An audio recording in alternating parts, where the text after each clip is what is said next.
նոր միացողներին նույնպես կտամ, եթերը նաև տեղադրելու եմ YouTube-յան ալիքում, ուստի YouTube-յան ալիքի հետևորդներին նույնպես սիրով ողջունում եմ։ Բնական է, հասկանում եք երևի, որ խոսքը լինելու է դարձյալ ուզուրպատորների մասին, եկեղեցին զավթածների մասին, բայց այս անգամ շատ ավելի լայն կոնտեքստում, որովհետև խնդիրներ կան, որոնք մեր հանրությունը այնքան էլ չի ըմբռնում, այսինքն մեր հանրությունը ըմբռնում է այն հատվածը, որը որ վերաբերվում է կոնկրետ եկեղեցին զավթածներին եւ քննարկումները մցրել է խիստ քրիստոնեական տիրույթ, որը վատ չի, իրարից այդ ընթացքում բաներ ենք սովորում, բայց հավատացած եղեք, հարցը այդտեղ չի, հարցը շատ ավելի լուրջ տեղերում է։ Նախ ես ուզում եմ մինչև այդ շատ ավելի լուրջ տեղերին անդրադառնալը, որպեսզի իհարկե ամբողջը մի եթերով չեմ ներկայացնի, բայց քիչ-քիչ մենք կհասնենք դրան։ Մի քանի եթերների ընթացքում կհասնենք դրան։ Ուրեմն տեսեք, ժողովուրդ ջան, մինչև թեմային անդրադառնալը պիտի նախ ներկայացնեմ երեկվա իմ տեղադրած տեսանյութին, որտեղ որ շատ քաղաքացիներ, շատ ընկերներ Facebook-յան եւ YouTube-յան գրում էին, թե քեզ պետք է իջնում ես այդ մակարդակին կամ այդ ինչ ես տեղադրել եւ այլն։ Ուրեմն ասեմ, ժողովուրդ ջան, իսկապես ինձ պետք չի, եթե անկեղծ լինենք։ Բայց գիտեք ինչ, պատկերացրեք այսպիսի մի բան, տևական ժամանակ քո մասին եթերներ են անում, քո վրա ցեղ շպրտելով, անում են, խոսում են, ինչ ուզում խոսում են, ու դու ինչ որ մի պահի ստիպված ես լինում կոնկրետ անդրադառնալ իրենց, կոնկրետ, անձնական, ու ասեմ, որ այդ շարքը շարունակվելու է ու միայն այդ տեսքով չէ, նաև այդ նույն սիստեմով, Play-Store-ով ես գնալու եմ քաղաքական թեմաներն ենք սկսելու վերլուծել, անդրադարձրել ենք սկսելու անել։ Ու ինձ ես շատ շնորհակալ եմ իհարկե, որ մտածում եք իմ մասին, իմ հանդեպ ունեցած հարգանքի մասին, խոնարհում ես, անչափ շնորհակալ եմ, բայց երբեմն դա ինձ համար անհրաժեշտություն է դառնում օդու ջրի նման, չեք պատկերացնի ժողովուրդ ջան, որ ասենք պատկերացեք դրսում ձեզ անընդհատ վիրավորեն, բայց դուք չպատասխանեք, գաք տուն ու հետևներից ասեք էշ էին սրանք, չի լինի, չէ՞։ Նույն բանն է, ես էլի չէի հրապարակի, եթե այդ թեման, ես դրա մասին բանավոր ասել էի, անցել էի, բայց երբ որ արդեն համացանցում տեսա, ես չէի կարող համացանցով չպատասխանել, երբ տեսա հրապարակային տիրույթում, չէի կարող հրապարակային տիրույթում չպատասխանել։ Սա այսպես, հիմա գնանք առաջ, ուրեմն խնդիրը կաթողիկոս կոչեցյալի, քանդողիկոսի շատ ավելի խորն է եւ արմատակալած եւ այն որ ասում ենք KGB-ի գործակալ, շատ քաղաքական գործիչներ, քաղաքականագետներ էլ վերաբերում են, որ դա Հայաստանում ներդրված ցանց է, ուստի պետքա դեմն առնել ու այս տեսանկյունից են պայքարում։ Ամենայն հարգանքով շատ ապրեք, բայց ժողովուրդ ջան, Հայաստանից առաքելական Սուրբ եկեղեցին գործում է գրեթե ամբողջ աշխարհում։ Այսինքն այդ ցանցը տեղակայված է ամբողջ աշխարհում։ Եվ այդ ցանցը ամբողջ աշխարհից տվյալներ է հաղորդում Կրեմլին։ Հասկանում եք սա ինչի մասին է։ Երբ որ ասում ենք սա առաջին հերթին ազգային անվտանգության հարց է եւ ուղիղ կապ ունի պետության կառավարման, ինքնիշխանության, հարաբերությունների միջազգային ֆորմատով, այս նաև դրա մասին ենք ասում։ Նախ գամ հեսա օրինակներն էլ կբերեմ։ Գանք մի մատ խորքից։ Ուրեմն ես մի քանի անգամ ձեզ ասել եմ, որ նրանք կարողանում են նույն համայնքներում եւ այլն խոստովանության գալուց բան ինֆորմացիաներ հավաքել, դա հետո անհրաժեշտ է լինում տիրելու համար։ Բայց ինչով են զբաղված Հայաստանից դուրս գտնվող եկեղեցու թեմերը։ Տեսեք, Գարեգին Բ-ն, այդ Կտրիչ Ներսիսյանը, ով հանդիսանում է KGB-ի գործակալ, նա փորձել է որտեղ որ մեծ համայնքներ են, ավելի խոշոր համայնքներ են եւ ֆինանսական հոսքերը շատ են, մարդկային ներուժը նույնպես մեծ է, այդտեղ տեղակայել է իր մարդկանց, իր ենթականերին։ Նրանք, ովքեր իրեն ու Կրեմլին տվել են խոստում եւ այդ խոստումը ավելի ամուր են պահում, քան առհասարակ Աստծո հանդեպ ունեցած ուխտը եւ այլն, իրենց դա հետաքրքիր չի, դա ձևական այն վարակույրի մասն է, ձևական մասն է, հասկանում եք, իսկ կուլիսային իրավիճակում նրանց երթումը անխախտա Կրեմլի հետ։ Նրանց նշանակացնա, որովհետև նրանց օգնությամբ դարձածը կաթողիկոս։ Երբեմնի ժամանակին առհասարակ պատգամավոր էր ուզում դառնալ, մինչև կաթողիկոս դառնալը։ Ուրեմն, որ համայնքներում, որ դա Ֆրանսիայի թեմն է, դա, չգիտեմ, Իտալիան է, դա Կանադան է, դա Վրաստանն է, դա Ռուսաստանն է, Միացյալ Նահանգներն է, այս բոլոր ուղղություններում տեղակայված են այն առաջնային մանդատ ունեցողները, այս լեզվով ասեմ, որտեղ որ կարող են լավ փողել առնել, ատկատել տալ, կարող են մարդկային մեծ ներուժը օգտագործել պետության, տվյալ պետության մասով ինֆորմացիաներ էլ կորզեն, դրանք էլ ուղարկեն Կրեմլ եւ այլն։ Նրանք Կրեմլի ցանցն են, նրանք մերը չեն, նրանք խորթ են մեզ։ Եվ իհարկե, երբ դուք զարմանում եք վարչապետի այցից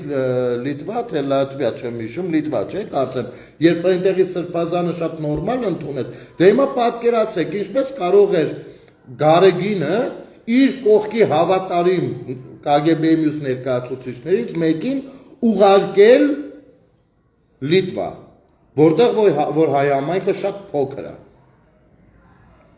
Չեր ուղարկելու, նրանց ուղարկելու են ավելի փողոտ տեղերը եւ այնտեղ որտեղ որ գործ կա անելու։ Իսկ այսպիսի փոքր համայնքներում ուղարկում են այն մարդկանց, ումից չի կարող ազատվել մեծ հաշվով, ու պիտի միտեղ ուղարկի։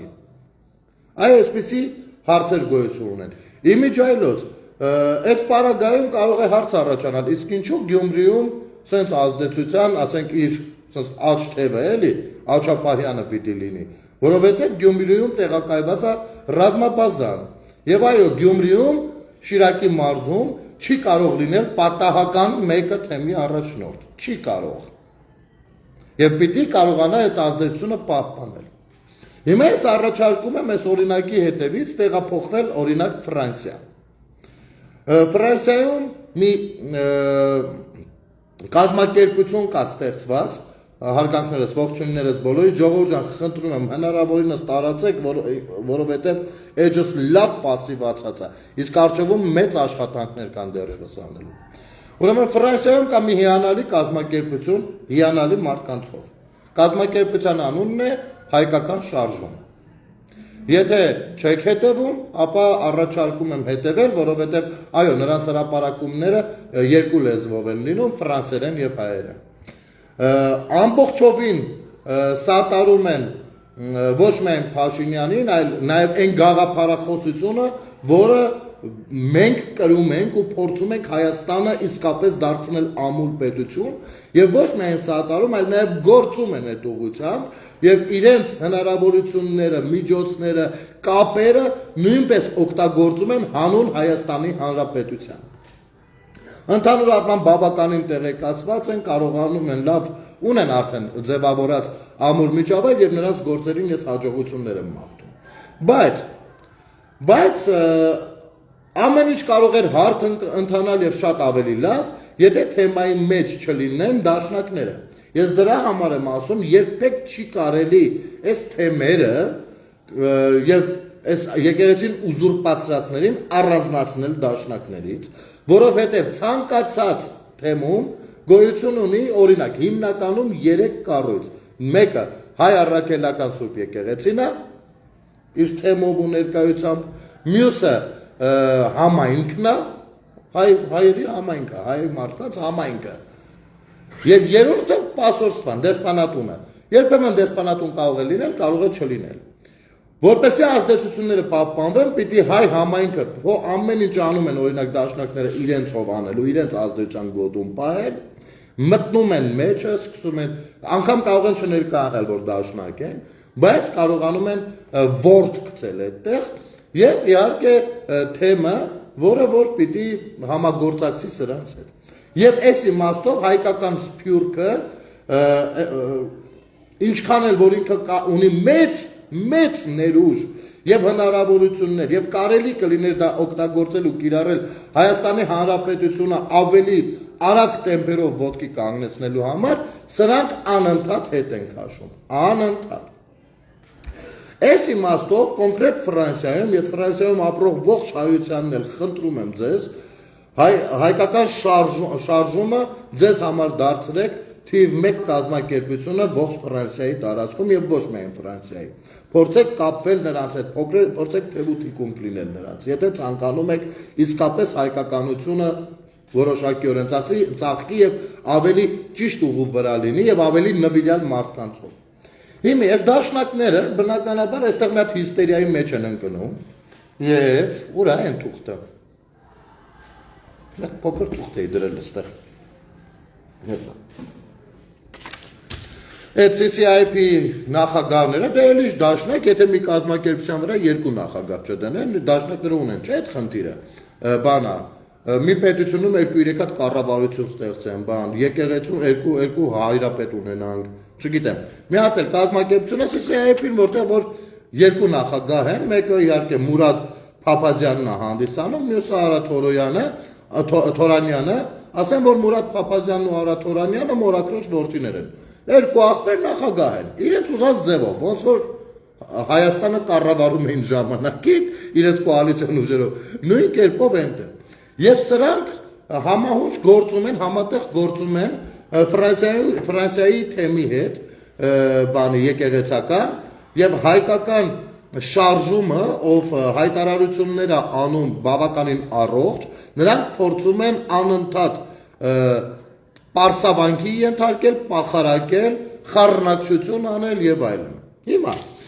այս Քանդողիկոս Կտրիշ Ներսիսյանի եւ որոշ սրբապիղծ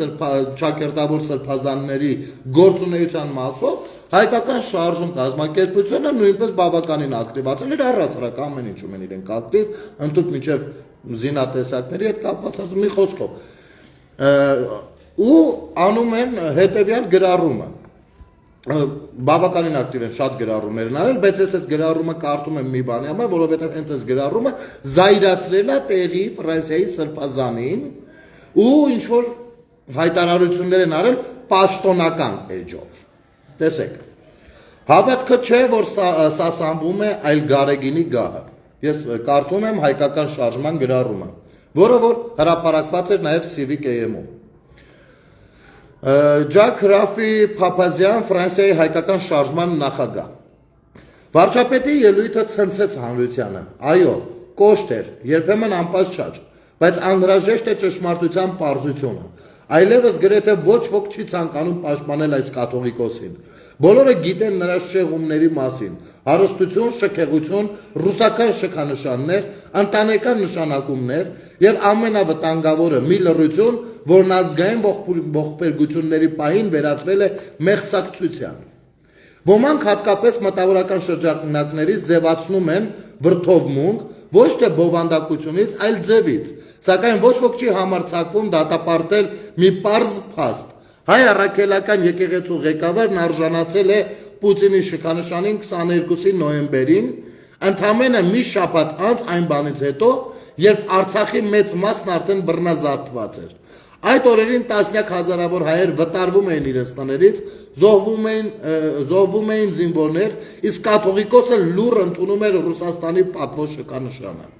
Ինչպիսի ուղերձ էր սա ժողովրդին։ Թե Մոսկվային հավատարմությունը բարձր է մեր զոհվածների հիշատակից, թե ծառայել Կրեմլին ավելի արժանի է, քան ծառայել հայ ժողովրդին, ես կավելացնեի Աստծուն։ Պետք է հիշել կաթողիկոսի եղբայրը Եզրաս arczepiskopos-ը ղեկավարում է Մոսկվայի եւ Նոր Նախիջևանի թեմը։ Սփյուռքի ամենահարուստ եւ ամենաազդեցիկ թեմերից մեկը։ Այդ թեմը իր պատմությամբ ծառայել է որպես ռուսական ազդեցության գործիք հայկական համայնքների վրա եւ այսօր էլ շարունակում է գործել որպես քաղաքական լծակ։ Ուղղակի ենթարկվելով Գարեգին Բեի ընտանիքին։ Սա շահերի բացահայտ բախում է, սա հոգևոր գաղութացում է, փաթեթավորված ավանդույթի քողով։ Բայց այդ բացի այդ, երբեք ամբողջությամբ չեն հերկվել այն լուրերը, թե կաթողիկոսը ԽՍՀՄ տարիներին համագործակցել է KGB-ի հետ, հատկապես երբ 1970-ականներին հոգևոր ծառայություն էր իրականացնում Արևմտյան Գերմանիայում, մեղադրանքներ, որոնք նա անձամբ երբեք չի հերկել։ Վերջերս դրանք կրկին ակտիվացել են։ Նրա հանդիպումներից հետո Բելարուսի բռնապետ Ալեքսանդր Լուկաշենկոյի հետ Պուտինի ամենահավատարիմ դաշնակիցներից մեկի։ Երբ Հայաստանը փորձում է դուրս գալ ռուսական ազդեցության ցանցից, տեսնել թե ինչպես է մեր հոգևոր առաջնորդը սեղմում բռնապետի ձեռքը, այլևս ընկալելի չէ որպես չեզոքություն։ Դա ենթարկվածություն է, գաղափարական հպատակություն։ Այո, խոսվում է միասնության, համերաշխության, հաշտեցման մասին, բայց մոռացվում է, որ եկեղեցին չպետք է լինի ապօրինության ապաստան կամ դավաճանության վահան։ Վարչապետի մեթոդները կարող են սխալ լինել։ Նա փաստերի սառն արտահայտման փոխարեն դիմեց հուզական ու վիրավորական լեզվի, բայց ինչպես գեներալ Մանվել Գրիգորյանի դեպքի ժամանակ այժմ էլ պետք է տեսնել հատուկ ծառայությունների գործողություն, որը կբացահայտի այս գարեգինյան մաֆիայի իրական ծավալը, ցանցերը, հաշիվները, արտոնությունները։ Սա կարող է դառնալ պատմական պահ եկեղեցին մաքրելու, ազատագրելու համար, այն փաստերով մերկացնելով այն, ինչի մասին տարիներ շարունակ միայն շշնջում են։ Եկեղեցին պետք չէ դատապարտել, պետք է դատապարտել նրանց, ովքեր պղծել են այն։ Եվ եթե կաթողիկոսը պիտի հեռանա, որպեսզի վերագտնենք հարգանքը, արժանապատվությունը, ճշմարտությունը եւ եկեղեցու վեհությունը, ապա թող այդպես էլ լինի։ Ոչ ոք չի կարոտի դրան։ Այս բախման վճռորոշ պահին, որքան շուտ նա հեռանա, այնքան քիչ կախտոտվի եկեղեցին։ Նրանք, ովքեր լռություն են պահանջում ավանդույթի անունից, հիշեցնենք, հավատքը չի պաշտպանում կոռումպացվածներին, այն մերկացնում է նրանց։ Եկեղեցին չի կարող վերագտնել իր վեհությունը, մինչև չազատվի նրանցից, ովքեր այն վաճառել են օտարներին։ Վերջապես ժամանակն է, որ դատաստանը սկսվի Աստծու տնից։ Պետրոս 4:17։ Ուրեմն, ահա այսպեսի գրառում է անում Ռաֆին Փափազյան, կներեք, ես հայերեն անունը տամ, Ջակ Ռաֆի Փափազյան, բայց ես Ռաֆի ասեմ, ինձ այդպես երևի ավելի հարմար է, չեմ կարծում, թե Ռաֆին դա դուրս չի գա։ Հայկական շարժման ղեկավարը Ֆրանսիայի այս գրառումն է անում, որը հրապարակում է նաև CVKM-ը, իրենց պաշտոնական էջում էլ դրված է։ Հանկարծ այս նույն դաշնակների ձեռամբ եւ Ֆրանսիայի հայկական թեմը խառնվում են իրար, այս ո՞նց թե հայկական շարժումը սկսել է հայերին քիչ-քիչ շուրջ համախմբել։ Ոնց կարելի է դա թույլ տալ։ Եվ երեք թեմը, այս Ֆրանսիայի հայոց թեմը հրապարակում է անում այս գրառման վերաբերյալ պաշտոնական կայքով։ Թեմի առաջնորդը պաշտոնական կայքով անում է հետևյալ պատասխանը։ Ես հիմա այս մի քանի բանը ընթերցեմ ձեզ համար, հետո արդեն ձեզ ցույց կտամ փաստերով, թե ինչու՞մն է կայանում խնդիրը եւ աշխարհը ինչ է տեսնում, ինչ չի տեսնում եւ ինչու է եւ որքանով կապ ունի այս քանդողիկոսի կագեբեշնիկ լինելը հայկականության թեմաների դեմ եւ որքան առհասարակ աշխարհում հանուն Կրեմլի աշխատելու մասին։ Հիմա հերթով գնանք։ Ուրեմն կարդում եմ Ֆրանսիայի հայոց թեմի պաշտոնական հրապարակումը։ Այս օրերին, երբ որոշ իմաստակներ չեն դադարում հնարավոր բոլոր ձևերով հեղինակազրկել հայ հոգևորականներին եւ ամենայն հայոց կաթողիկոսին, արտաքինից բարեպաշտ եւ բարեփոխիչ ձևացող անձինք ջանք չեն խնայում գայթակղեցնելու 2000-ամյա մեր անսասան եկեղեցու հավատավոր զավակներին։ Ներքին նպատակը ակնհայտ է, հաճոյանալ իրենց տերերին, ճիշտ այդ արշինով չափելով էլ եկեղեցուն եւ նրա առաջնորդներին մեղադրում են այլ տերերի ծառայելու մեջ, մինչդեռ եկեղեցու տերը մեկն է, Աստված։ Հիմա կշարունակեմ, այստեղ մի բան ընդհատեմ։ Եկեղեցու դեմ որևէ սրիկա, ով տարածում է այդ թեզը, թե եկեղեցու դեմ արշավ կա, ինքը հանդիսանում է եկեղեցապիղծ։ Սա շեշտ է։ Ու այստեղ չփորձեք հավատացյալ խաղալ գլխներից, որովհետև ոչ ես, ոչ հազարավոր, միլիոնավոր հայությունը երբեք թույլ չի տա եկեղեցու դեմ որևիցե մեկի ոտան ձգությունը։ Այդ դուք կարող եք եկեղեցիներից փախչել, փրկելով ձեր կաշին եւ Աստծո տունը թողնել ապաշտպան ադրբեջանցու առաջ, բայց ճոխ հայտարարություններ անել։ Այդ դուք կարող եք խախտել ամենատարբեր օրենքները, չենթարկվել դրան, բայց փոխարենը շատ լավ ենթարկվել որոշ արտերկրյա գործակալական ցանցերի։ Շարունակենք։ Առավել ցավալի է, որ Հայաստանում իրենց սպասած սադրանքին չհասնելով խաղի մեջ են ներքաշում նաև Սփյուռքը։ Վառ օրինակ է Ֆրանսիայի հայկական շարժում կոչված, նաև Սփյուռքին դուք եք ներքաշել։ Հայտարարություններ են հնչել թե Վրաստանից, հայտարարություններ են հնչել Կանադայից, հայտարարություն է հնչել ձեր կողմից։ Սատարում ենք կաթողիկոսին ու եսի մինչեր եք լսում։ Հիմի քեզ հարց եմ տալիս, Ֆրանսիայի հայոց դեմ թեմի սրիկա։ Կաթողիկոսները խաղունի թե չէ, կուսակրոնությունը վերացրել եք կանոնագրքից, թե ոչ։ Հարցը դա է, դա պատասխանեք, չեք կարող փիլոնները թալեք ու ստիկտիր եղեք բոլոր տեղից, ու լինելու եք, այնպես չի չեք լինելու։ Շարունակեմ։ Սփյուռքին խառնում, այո Սփյուռքն էլ պիտի ոտքի կային, որովհետև դա իր եկեղեցին է, ու պիտի մաքրի ձեր նման սրիկա հանցագործներից, ձեր նման ուզուրպատորներից, ու առհասարակ Սփյուռքի համայնքներն են, ես 5-րդ տարին ասում եմ, եւ դրա համար դաշնակներ են, որ որտե տենն կեզի գյուլելու են բան են անելու, սա իրենց մաքսիմումն է, ընդ որում փորձել են արել։ Եվ դաշնակները հետ սա են փորձում պահել, որպեսզի ձեր այդ կապերի միջոցով հայկականությունը չթողնեն զարտի։ Պղտորել եք ամբողջ Սփյուռքի միտքն ու հոգին։ Քանի անգամ եք կոչով հանդես եկել, որ բանա հայերը ովքեր ունեն հնարավորություններ Հայաստանում որոշակի ներդրումներ անեն ու ծրագրերով հանդես գան։ Քանի անգամ սրիկաներ։ Ձեր փողի ու լափի համար լրվել եք բոլորին քաշում եք ձեր ջեբը։ Շարունակենք։ Վառ օրինակ է Ֆրանսիայի հայկական շարժում կոչված կազմակերպության տխրահռչակ նախագահ, տխրահռչակ չի, շատ էլ գովասանքի արժանի է, տխրահռչակա ձեր համար, որովհետև հեսա նենց եք տխրելու, որ էլ ասելու չի։ Ժակ Ռաֆի Փափազյանի գրառումը, այն գրառման մասին է խոսքը, որը որ ես նոր ընթերցեցի ժողովուրդ ջան։ Հիմնված միայն սուտ ու մտածածին բամբասանքների վրա։ Արա սուտ է, պաշտոնապես տո երկի արա։ Որն է սուտ, հլա ասեք, Բելարուսի հետ մարդը գրել է։ Ասում ախպեր ջան, 22 թվին շքանշան բազեց ստացավ դեսպանատնից։ Սուտ է դա, որ ասում եք սուտ է, այս սատայեշ։ Սուտ է Բելարուսի նախագահի հետ հանդիպել է արա։ Սուտ է 70-ականներում Գերմանիայում հավաքագրված ելնել է արա։ Սուտ է երեխեք ունենալ արա։ Որն է սուտ։ Սուտ է ժողովուրդ, մի հավատացեք, սուտ է, հրապարակային սաղ տեսնում եք, չէ սուտ է, չհավատակ, այ հիստերիկներ։ Ավելորդ չենք համարում պարոն Ժակ Ռաֆի Փափազյանին հիշեցնել, որ զրպարտությունը առանց փաստերի եւ ապացույցների այլ անձի հեղինակազրկելը քրեապես դատապարտելի երևույթ է, թե Հայաստանի, թե Ֆրանսիայի Հանրապետության օրենքի համաձայն։ Ուրեմն ձեզ ասեմ, թե Ֆրանսիայում, թե Հայաստանում օրենքը պաշտպանում է խոսքի ազատությունը եւ մարդու կարծիք ունենալու ազատությունը այդ թվում։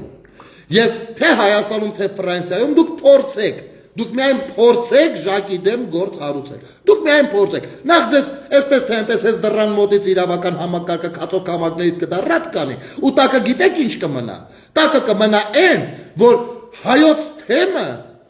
պաշտպանում էր մի պղծի, ում պղծության մասին հենց Ֆրանսիայի հետախուզական բաներում էլ տվյալներ կան, կարող եք հանգիստ լինել։ Եվ մի կազմակերպության ղեկավարի դատի էր տալիս Ֆրանսիայում։ Հասկացաք, խայտարակեք հայ մարդու անունը մինչև վերջ, սրիկաներ։ Հորդորում ենք նաև, որպեսի հերյուրակներ տարածելու փոխարեն, պարոն Ժակ Ռաֆի Փափազյանը ուսումնասիրի աղաղակող այն փաստը, որ Արցախյան ստորացուցիչ պարտությունից հետո միայն եկեղեցին ու իր գահակալն են ամենաբարձր ացիաների ճանաչողություն գերիների բռնազավթած հայրենիքի գաղթական ժողովրդի ցավերի եւ իրավունքների մասին։ Հիմի այստեղ անես հավեսով քապուլ կդնի մի հատ սուտ ասողի վրա։ Մեր դիվանական գիտական բլոկը ոչ մի միջազգային կառույցում, Ոչ մի կերպ սրա մասին չի խոսում։ Հիմի ով է ստում այդ կեղծիքներ, այ ոտքից գլուխ կեղծիքներ։ Ով է խոսում։ Ով այդքան գերիների վերադարձը Գարեգինն է կազմակերպել երևի։ Գարեգինն է կազմակերպել այդքան գերիների վերադարձը մինչև այսօր մատների չեք տվել սրիկաներ ձեր ոչ մի տեսակ հնարավորություն չեք օգտագործել մի հատ գնացին այս վերջերս որ բոլորին ցույց տան էլի գնացել էր որ Շվեյցարիայում գերիների մաս կռեմել գնացեք գերիների մասով նոյեմբերի 9-ի փաստաթղթի տերը հովանավորը սպոնսորը դա բանն էր Ռուսաստանն էր ձենզուն չկա այնտեղից Մենք Ֆրանսիայի հետ ռազմավարական դաշնակցային հարաբերությունների մեջ չենք։ Ռուսաստանն է մեր ռազմավարական գործընկերը, ով նոյեմբերի 9-ի փաստաթղթով վիզա վերցրել, որ պիտի կետերը բան լինեն, իրականացվեն։ Քանի կետ է իրականացվել արա։ Բայց Շվեյցարիա եք գնում։ Շվեյցարիայի հետ մենք ինչ ունենք։ Չէ, ունենք ահագին կապեր, բայց ռազմավարական արա։ Պատասխանատվության ինչ-որ բան կա այնտեղ։ Միայն բացի նրանից ոչ ոք չի խոսում։ Խոսալով չի նախ գործելով է։ Եվ երկրորդ Սաթիկ Նյուզը, ովքեր որ ձեր հետույքներն են փորձում պահել ազգային պարակման գործակալական ցանցը նյուզային, Սաթիկ եւ Բիսեդկի Անժո նյուզային ցանցը զբաղված է մխտրելով հայ հասարակության ուղեղը, թույն ու թարախ ներարկելով նրա հոգու մեջ։ Եվ դուք ամեն մեկը ձեր պատարակներին, ձեր ամեն ինչից հետո նույնպես քարոզ եք անում հակապետական, հակահայկական, հակաիշխանական։ Հիմա եկել եք այստեղ խոսում եք չգիտեմ ինչերից, հորդորում եք, այնքան հորդորեք տակից դուրս չգա կարա։ Միայն նա է խոսել։ Հետ սուտը ստեղ է, հետ սուտը ստեղ է։ Հենց ստեղ է սուտը, ու գիտես ինչ։ Եթե օրինակ անգամ Ռաֆին բանը սուտ խոսա, նա պատժվելու օրենքով, եթե։ Բայց դուք պատժվելու եք Աստծով ձեր սուտ խոսելու համար։ Որովհետև դուք հանդիսանում եք Աստծո ներկայացուցիչը, մեր միջև կապը, չգիտեմ ինչը, դուք չգիտեմ Աստծուն ուխտ տված հնազանդ ծառայողները։ Բայց քանի որ դուք հանդիսանում եք նաև կագեբեշնիկ, հետևաբար դուք հավատք չունեք ու դուք ընդամենը ուզուրպացրել եք, զավթել եք հայ առաքելական եկեղեցին, հայաստանյան առաքելական սուրբ եկեղեցին, եւ դա է պատճառը, որ մինչև այսօր ինչ ուզել, ինչպես ուզել, այդպես ասպատակել եք։ Բայց դուք սիկտիր եք լինելու, դուք բոլոր, ով այս ընթացքում, ես ուշով ամեն մեկին չեմ անդրադառնում, ես ուշով հետևում եմ բոլոր տեսակ քահանաների, սրբազան կոչեցյալների, բոլորի էջերին, ու սկրիններով սիրում պահում եմ ինձ համար, հերթով սիրում, ոչ մտնում, ակտիվանում եմ, ոչ էլ պահում եմ, ու այդ բոլորը պատասխան են տալու, պետության դեմ, Հայաստանի Հանրապետության դեմ ու հայ ժողովրդի դեմ դուրս գալու համար եւ սփյուռքը պարակտելու համար։ Եվ չտալու համար, որ հայ ժողովուրդը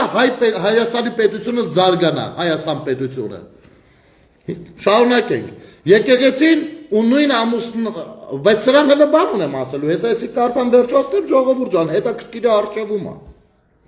Եկեղեցին ու նույն անվանակող հոգևորականներն են, որ 5 տարի է հնարավոր բոլոր միջոցներով օգնության եւ մխիթարության ձեռք են մեկնում որփացած Արցախահայությանը։ Իսկապես։ Արա,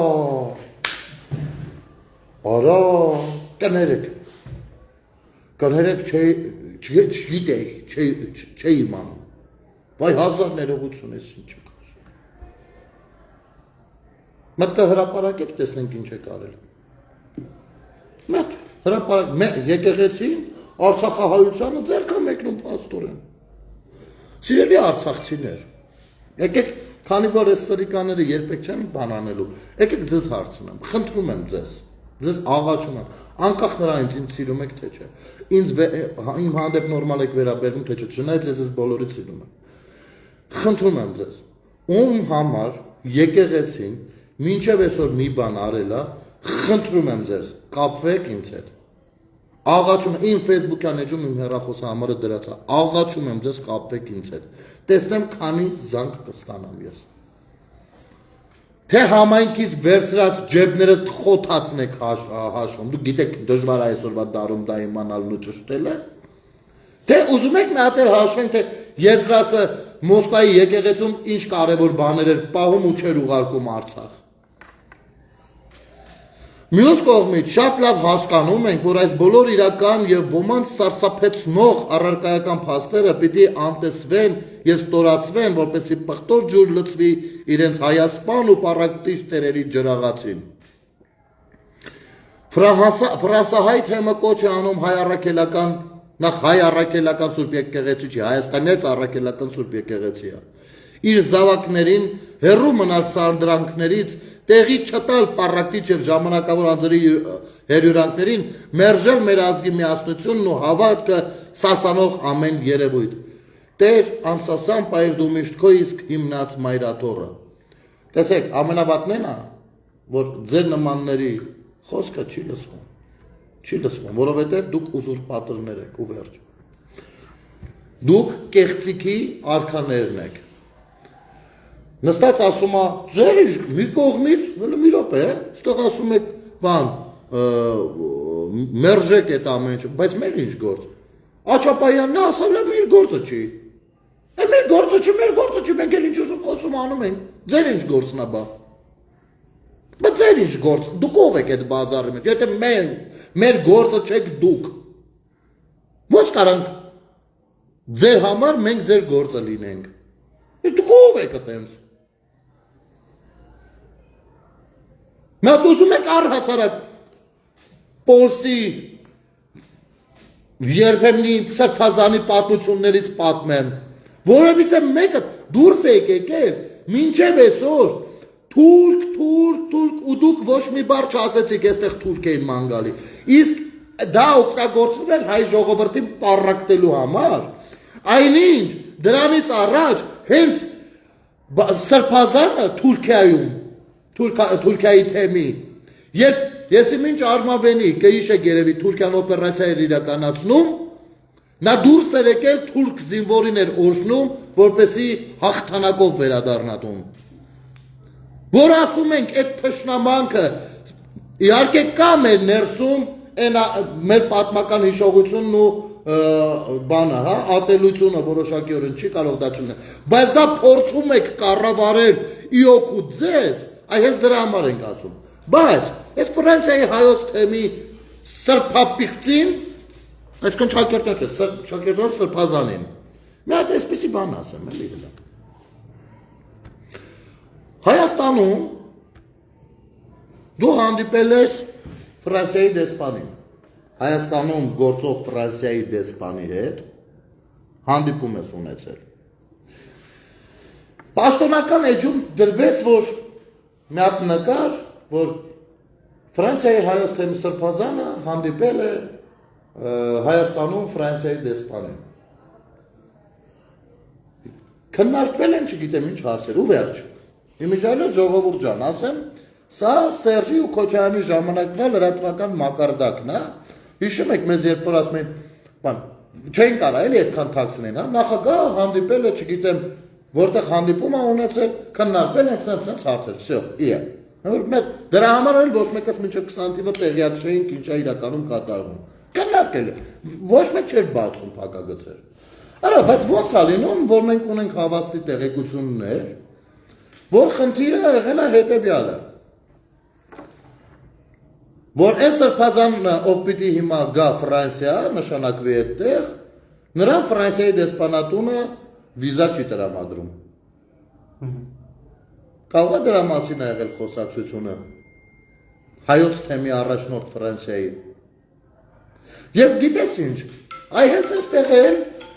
այստեղից էլ սկսեմ մեր հանրությանը ներկայացնել, թե ինչու է հնարավոր, որ չտրամադրեն։ Ժողովուրդ ջան։ Եթե մեզ թվում է, թե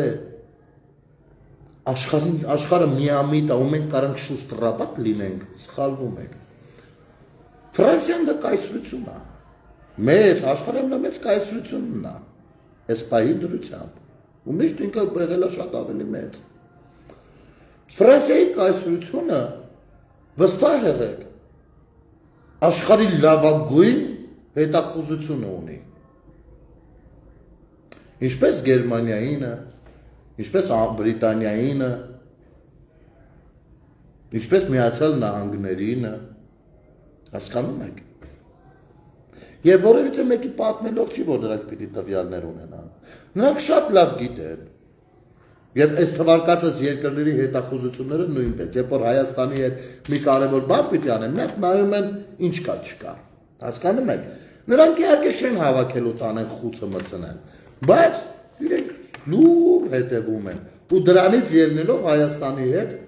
սկսում աշխատել կամ չաշխատել։ Ես ձեզ ասել եմ, չէ, որ այս ամեն ինչը մենակ նրա մասին չի, որ երեխա ուներ, թե չուներ, կամ մենակ հեռակնգաներ դոմփում են ինչը։ Ոչ, սա ես քանի անգամ ասել եմ, որ ազգային անվտանգության հարց է եւ ոչ թե Հայաստանի դեմ ուղղված, այլ աշխարհի դեմ, որովհետեւ Ռուսաստանը այդքան ներդրում չէր անի Հայաստանում, հասկանում եք։ Նայեք։ Իրան հարկավոր է, որ հանկարծ բան չփոխվի, նույն եկեղեցու, որտեղ դա իր գործակալական ցանցն է։ Այս հետախուզական տվյալները ունեն բոլորը, որ մեր կաթողիկոս կոչեցյալը հանդիսանում է KGB գործակալ ու բնականաբար, ինչպես ցանկացած գործակալ, այնպես էլ սա իր ցանցն է ստեղծել, տարբեր տեղերում ներդրել եւ այլն եւ այլն։ Այսքանով նա մեծագույն ներուժ է, մեծ կարևոր ֆիգուրա Ռուսաստանի համար եւ այդ շքանշանները հայ եւ ռուս եղբայրական հարաբերությունները զատե ինչ արել են։ Մեծ հանդես քիչ են արել, հասկանում եք։ Բայց մեկ էլ այդ շքանշաններ են ստանում, այնց տենց բաների համար, որ տվյալ երկրներում նրանք աշխատում են Ռուսաստանի օգտին տվյալ երկրի դեմ։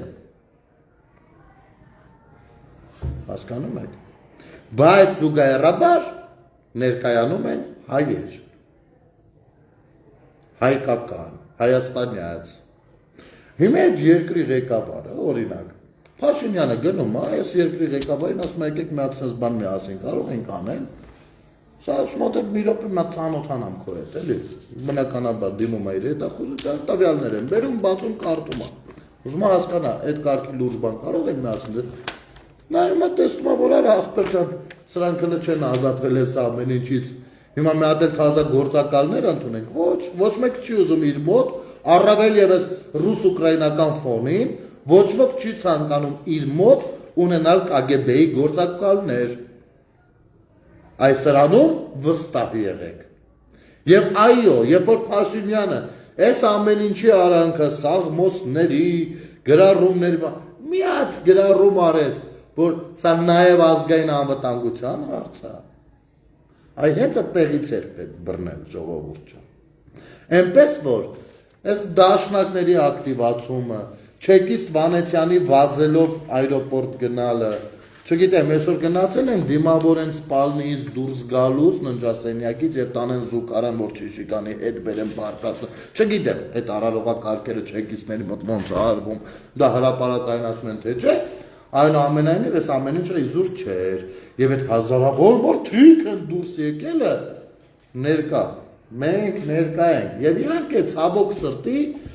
որոշ մոլորյալներ եւ օգտակար ապուշներ այդ թվում ես չեմ ասի թե ովքեր գնացել են դիմավորելու նրանք բան են գործակալ են ոչ այստեղ այլ հարցեր կան եւ սա մեր պետականության հարցն է մեր աշխարհի հետ մենք մտնում ենք մի կարևոր փուլ եւ տեսակ էս նոր ներդրումը 500 միլիոնանոց որ աշխարհը միանում է AI ոլորտի այստեղ այլ հարցեր են հիմա լուրջ խաղացող է դառնում Հայաստանը աշխարհում եւ այդ լուրջ խաղացող դառնալու ճանապարհին հասկանում եք աշխարհագրություն գիտեն բոլոր երկրների ղեկավարները նրանք Թուրքիային բալանսավորելու խնդիր ունեն նրանք Իսրայելի եւ արաբական աշխարհի մասում պիտի ուշադիր լինեն նրանք Իրանի հետ հարցեր ունեն եւ Ադրբեջանի նավթն են հաշվի առնում ռուսական ազդեցության գոտին եւ այս ամեն ինչի մեջ Հայաստանը ինչպես մեզ դպրոցում սովորացնում են թե գիտեք Հայաստանը աշխարհագրորեն շատ վատ տեղ է դրա համար մենք չենք կարողանում զարգանալ մեկ ընդերից են արձակվում մեկ ընդերից են արձակվում այս ամեն ինչը մեր ուղեղի մեջ նստածում են որպես մենք ստրուկի մտածելակերպով մեծանանք բայց իրականում Հայաստանը հենց այն կարևոր տեղն է որ ուզում են բոլորը ունենան, դրա համար էին անընդհատ ասում, եւ մենք պիտի սկսենք աշխատել մեր միջավայրի հետ, պիտի հարաբերությունները կարգավորենք, հասկանում եք, այդ հարաբերությունները կարգավորելուց հետո մենք դառնում ենք աշխարհում կարևոր գործոն, չափազանց կարևոր գործոն, բայց այդ ճանապարհի խանգարում է ռուսական KGB-ի համակարգը, որը ներդրված է ոչ միայն Հայաստանում։ Մի ամբողջ Ադրբեջանի ղեկավարը հանդիսանում KGB-ի գործակալի չի մասին է խոսքը, եւ տվյալներն էլ կան, բայց քանի կարան շահեր քաղեն, խաղում են, հասկացանք։ Այո, ճիշտ է, ասած ճիշտ է, որ Մոսկվի թիկնապահներին ձերբակալել են, այո, ճիշտ է, ինչ որ ապօրինի զենք կրելու կասկածանքով, բայց դա ես հիմա այդ թեմային չէի ուզում անդրադառնալ։ Մի խոսքով, ես ուզում եմ ժողովուրդ ջան, որպեսզի դուք հասկանաք, թե որքան պատկերը այլ է, ես ուզում եմ հասկանանք, որ մենք աշխարհից առանձին չենք ապրում, մենք աշխարհի մի մասն ենք հանդիսանում, եւ մեր հարցերը ուրախություն մեզ բոլորիս, այլևս մենք պիտի լուծենք, դա դժվար է, դա ճգնաժամ աշխատանք է, որովհետև բաներ կա մենք նոր ենք սովորում, բայց դա անհրաժեշտություն է անկախ պետության պարագայում, եւ սա մեր պապերի երազանքն է ունենալ իրապես անկախ պետություն եւ սկսել աշխարհի հետ աշխատել, մենք աշխարհից առանձին չենք ապրում, իսկ աշխարհի հետ աշխատելու համար պիտի կառավարությունը կարողանա իմանա գոնե իր ունեցածը եւ ներսում պիտի այլ ուժերը նույնպես լինեն կառավարելի։ Ես չեմ ասում թե հնարավոր պետք է հասնել մի բանի, երբ ազդեցության գործակալներ չունեն, ոչ ամբողջ աշխարհում կան ազդեցության գործակալներ, Ամերիկայում կան ռուսական գործակալներ, Ռուսաստանում կան ամերիկյան գործակալներ, Անգլիայում ֆրանսիական գործակալներ, չգիտեմ, Հնդկաստանում անգլիական, սրա մասին չի խոսքը։ Կան, բայց դա պետք է լինի կառավարելի գործակալների գործունեությունը, ոչ թե մտնեն զավթեն եկեղեցին սրբության եւ այսօր մեր ուղեղի մտքի սրտի մեջ այսքան թարախ լծրածները այս ամեն ինչի մեղավորներից մեկը հենց այս եկեղեցին ուզուրպացրածներն են, որովհետեւ 10-ամյակներով քաղաքացու հետ չեն աշխատել, ոչ մի աշխատանք, բացարձակ եւ մարդը հեռացել է եկեղեցուց, հուսահատվել է, հուսալքվել է, զզվել է որոշներից, որոշների պավ, հիմա ես այս հասարակ բան եմ ասում, այսօր հաղորդմանս ժամանակել եմ ասել, երբ ես մեր Բանգլադեշի Սուրբ Երրորդություն եկեղեցին կառուցում էին, ասենք, այդտեղի շինարարներից կհաստատեն իմ ասածը, սա մի օր եկավ ֆռալու եւ նույնը կինո Ռոսիայի եկեղեցու հետ եղել, ինչ որ ջղայնացավ բանվորների վրա, այդ աշխարհի քֆուրները որ տվեց, ու սրանք չէին է կարա բան ասեն, որ մաֆիոզ էր, այդ հեղափոխությունից հետո է այսպես խեղճացել, մտել է հիշեք, էլի ժողովուրդ ջան, մաֆիոզ էր, աշխարհի քֆուրները,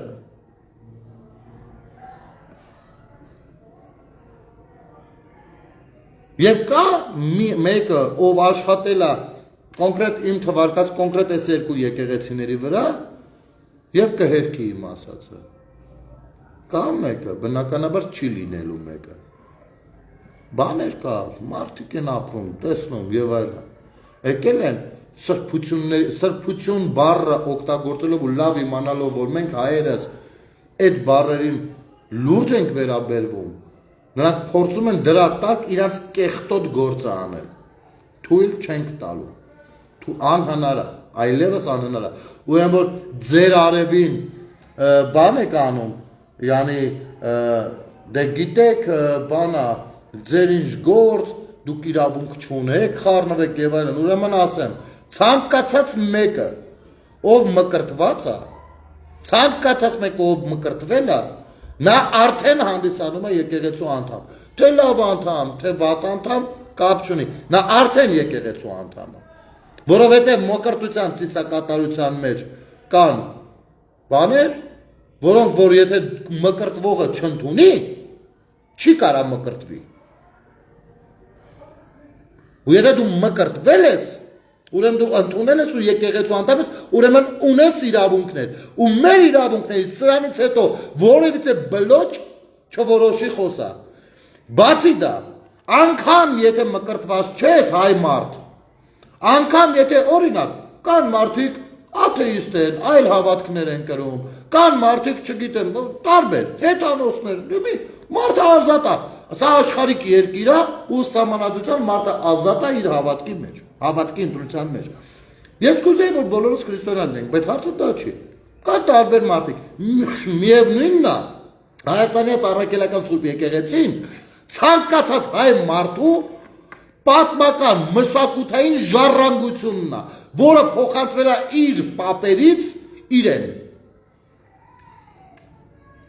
Ու որևիցե մեկը չի տասի, իսկ Սուրբ Էջմիածինը ում է պատկանում։ Եթե ոչ հայ մարդուն։ Այնպես որ ամեն ինչն մեր գործն է, ու քանի դեռ չի չեղարկվել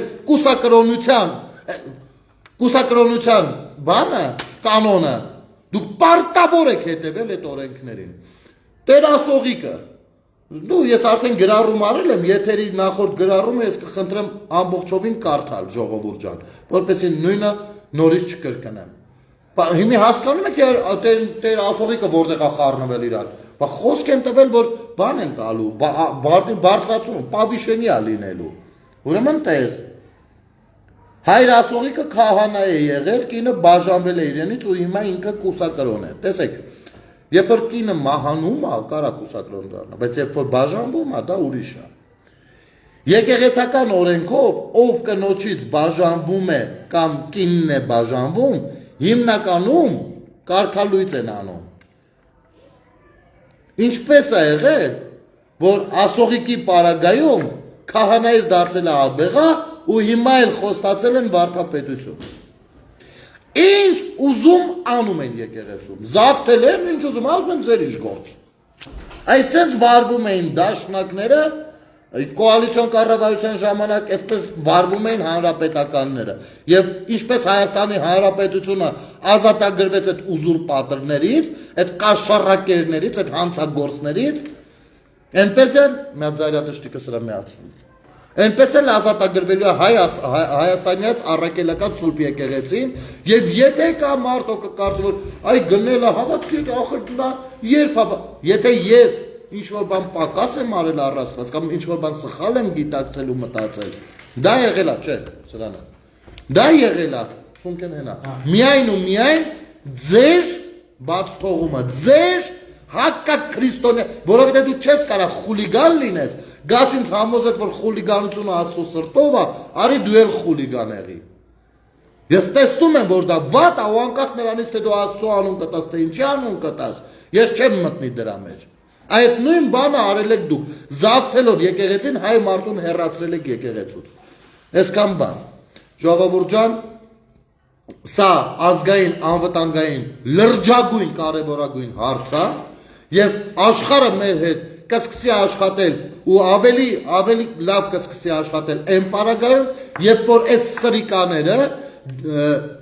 թող գնան ծառայեն իրանց տերերին, հարցը չի, Կրեմլին թող գնան ծառայեն, բայց ոչ Հայաստանի առաքելական Սուրբ եկեղեցու անվան տակ,